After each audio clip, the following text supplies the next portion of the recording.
नमस्कार, मी डॉक्टर लुंगाडे. गर्भाशयाच्या कर्करोगाची सर्वसामान्य लक्षणे खालीलप्रमाणे असतात.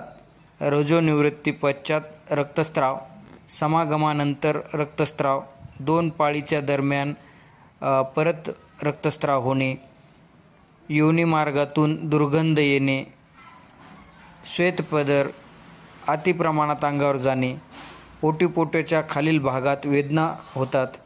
वरील लक्षणे आढळल्यास खालील तपासणी करून आपण घ्यावी. गर्भाशयामुखाच्या तपासण्या खालीलप्रमाणे असतात. Visual inspection with acetic acid, VIA म्हणतो आपण त्याला. गर्भाशयाच्या मुखाची ॲसिटिक ॲसिडद्वारे तपासणी करण्यात येते.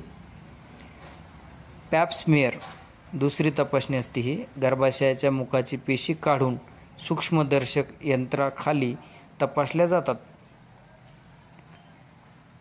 त्यानंतर हिस्टोपॅथॉलॉजी, गर्भाशयाच्या मुखाचा तुकडा काढून सूक्ष्मदर्शक यंत्राखाली तो तपासण्यात येतो.